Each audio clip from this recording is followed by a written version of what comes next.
Ya,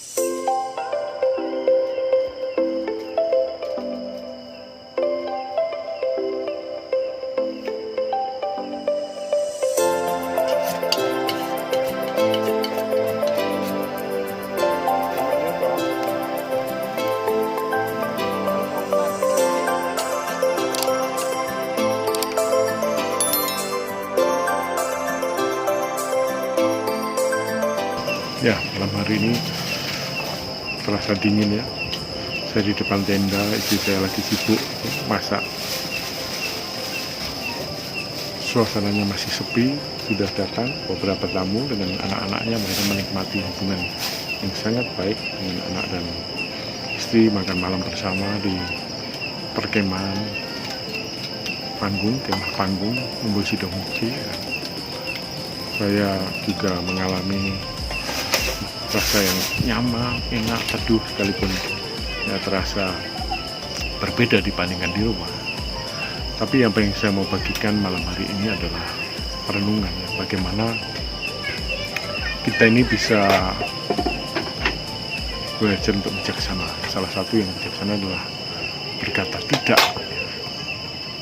Tidak harus mengiyakan segala hal, tetapi kadang-kadang kita mengatakan tidak. Karena begitu kita berkata iya, sesungguhnya ada banyak konsekuensi, resiko dari setiap kalimat atau mengiyakan segala sesuatu. Kita tidak bisa mengiyakan dua hal misalnya. Atau kita harus juga belajar kalau yang kita katakan dia, ya harus dilakukan. Nah, belajar berkata tidak, itu adalah sesuatu yang dibutuhkan di masyarakat seperti sekarang ini. Menolak hal-hal yang memang ditawarkan kepada kita. Tidak semua hal itu baik untuk dikerjakan. Ada hal yang memang nggak harus kita kerjakan karena banyak keterbatasan waktu, keterbatasan kesanggupan kita untuk mengerjakan. Nah, sekalipun sepele, hal yang kita, yuk ketemu makan-makan, ngobrol-ngobrol, kita harus lihat apakah itu berbenturan dengan jadwal kita, apakah kita sudah mengatakan iya kepada yang lain, sehingga beranilah sahabat untuk berkata tidak, apalagi untuk hal-hal yang tidak membangun, tidak membawa kita ke dalam hal-hal yang lebih baik. Ini tidak berarti kita egois atau merasa apa untungnya, bukan seperti itu. Tapi berkata tidak artinya menolak hal yang itu ditawarkan kepada kita dan itu berdampak merusak hidup kita, atau kita tidak sanggup untuk memenuhi itu, tidak bisa datang. Misalnya yang sering terjadi, kita ini nggak jujur pada diri sendiri. Kita diajak bos kita, katakanlah hari Sabtu misalnya, makan siang yuk, karena kita lakukan kerjaan yang sangat baik sepanjang semester ini atau bulan ini. Kita tahu bahwa hari Sabtu kita tidak mungkin datang. Hari Sabtu kita punya janji dengan orang tua kita yang dari kampung katakanlah datang atau hal-hal lain. Tapi karena nggak enak, kita tidak bisa berkata tidak, kita mengiyakan. Konsekuensi dari sebuah kejawaban ya, maka orang yang berjanji itu sudah menyediakan waktu, mengorbankan, membatalkan hal lain-lain kita tidak tahu. Tetapi kita pada ketika waktunya tiba, sebelum tiba kita hari Jumat, nggak enak kan, karena janjian Sabtu, besok pasti nggak bisa datang, kita telepon. Pak, mohon maaf saya nggak bisa datang karena besok ternyata ada orang tua saya datang sedang membicarakan yang sangat penting.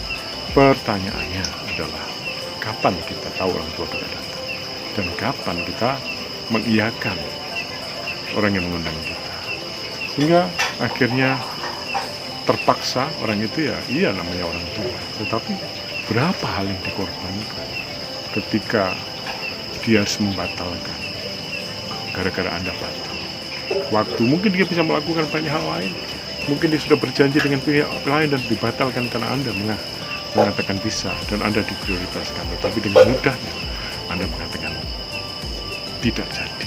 Jadi sebelum berjanji, sebelum kita mengatakan mohon maaf ditunda, nggak bisa datang, tidak bisa memenuhi janji, jangan begitu mudah mengiyakan segala sesuatu. belajar untuk berkata tidak. Seni berkata tidak, the art to say no. Kadang-kadang butuh no. Enggak semua hal harus kita kerjakan. Kerjakanlah hal-hal yang memang menjadi panggilan kita. Kerjakanlah hal-hal yang menjadi passion Anda. Enggak semua engkau harus terjun, engkau ada di manapun. Engkau bukan maha hadir, waktumu terbatas. Hanya yang sudah ia upayakan engkau kerjakan dengan sepenuh hati. Lakukan dengan semangat, antusias, sehingga Anda dikenali orang-orang yang ya berarti ya, tidak berarti tidak. Sesederhana itu. Orang yang bisa dipercaya adalah ya setia pada hal yang kecil. Kemudian hal-hal besar Tuhan izinkan dipercayakan juga. Banyak orang yang mimpi besar tetapi tidak setia kepada perkara-perkara sederhana. Sederhana saja misalnya ketika mahasiswa lulus kuliah, kenapa harus bekerja? Sebenarnya faithful, setia kepada harta orang lain sebelum dia dipercayakan harta yang sesungguhnya, hartanya sendiri. Setia artinya memisahkan, ini bukan harta pribadi, ini harta perusahaan. Kalau kita bisa memisahkan antara profesional dan personal, profesional pekerjaan kita melekat di situ, tanggung jawab juga hak-hak sebagai seorang profesi tertentu. Tapi ketika ada di rumah, yang kita punya adalah gaji, kita terima bulanan, dan juga apapun yang menjadi milik pribadi. Dan itu tidak bisa dicampurkan antara aset perusahaan, antara aset pribadi. Sehingga sejak dini kita bisa dipercaya kepada hal-hal yang menjadi tanggung jawab kita. Tidak harus kita merasa bahwa semua yang kita punya itu adalah sesuatu yang bukan kita ambil alih. Itu artinya profesi kita. Seorang menjadi jurnalis, dengan jabatannya dia bisa ketemu siapa saja karena profesinya. Seorang pengacara, seorang hakim, seorang polisi. Tapi ketika menjadi pribadinya sendiri, dia harus sadar bahwa yang dia punya adalah batasan-batasan pribadi. Nah, memisahkan hal ini dan berani berkata tidak untuk hal yang tidak menjadi substansi, yang tidak menjadi hal menjadi passionnya dia, itu sangat menolong. Saya kalau lebih suka orang ya berkata kalau itu hal yang akan membawa kita kepada kurang baik atau kita tidak tahu, katakan saja tidak. Say no to the first temptation, kemudian kita lebih mudah menindak daripada kita no-nya nanti. Ikut-ikutan diajak kemana nggak jelas, kemudian kita ikut, ternyata ujung-ujungnya kita nggak bisa keluar. Jadi lebih baik di awal, ini kemana, tujuannya apa, nggak jelas, ini kita potensi terlibat dalam hal yang tidak begitu kita ketahui, maka ya kita sebaiknya berkata no. Uang yang bukan milik kita gampang aja, ini uang bukan kita, no. Say no to the first temptation, dan itulah cara kita mengatasi persoalan yang menghindari persoalan yang lebih besar yang bisa menyerang kita. Dari Umbul Sidomukti dan suasana dingin, telah sharing, yuk berkata tidak. Nah sahabat, pada malam seperti ini saya teringat bahwa sesungguhnya hidup ini adalah bagaimana kita sanggup memberikan makna yang baik. Nah, pilihannya sebenarnya dalam hidup ini ada dua. Yang pertama, kita menjadi manusia yang berfokus kepada diri sendiri. Apa itu artinya? Semuanya dihitung dengan apa untungnya bagi saya, apa yang dapat saya dapatkan dari pertemuan, ketemu orang. Semua berbicara untuk diri kita, keuntungan kita. Nah, orang seperti ini disebut pengambil, taker. Apa saja pikirnya apa yang dia dapatkan, sehingga tidak heran di dalam kehidupan dia nggak punya sahabat. Dia biasanya berhasil dalam hal-hal tertentu tetapi mengalami kekosongan yang luar biasa. Dan orang-orang seperti ini berpikir bahwa dirinya akan terpuaskan, padahal sesungguhnya tidak ada rasa puas di dalam kita mengejar apapun di dunia ini. Yang ada adalah kita bekerja dengan baik, seharusnya kemudian kita mensyukuri apa yang sudah kita dapatkan. Yang kedua, kita bisa menjadi yang sebaliknya, yaitu menjadi orang-orang yang punya pola pikir pemberi. Pemberi itu atau giver itu selalu berpikir apa yang bisa saya kontribusikan, bahwa kita ini adalah orang-orang yang terhormat, orang-orang yang diberkati, orang-orang yang punya hal-hal yang bisa diberikan orang lain. Memang dikatakan bahwa tidak mungkin manusia memberi apa yang dia tidak punya. Man cannot give what they do not have. Karena itu biasanya pemberi adalah sudah mendapatkan banyak hal dari Tuhan, banyak hal dari hidupnya, dan dia bisa memberikan kepada orang lain. Apa? Ada yang berpikir, loh, saya uang saja nggak punya, bagaimana bisa memberi? Bisa. Apa? Kita bisa memberi perhatian, kita bisa memberi telinga, kita bisa memberi dukungan.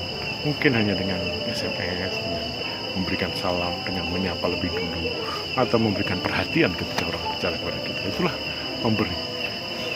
Berapa karyawan yang kalau bertemu saya mengajak mereka juga tetap harus menjadi mental orang-orang besar. Apa itu? Mental pemberi.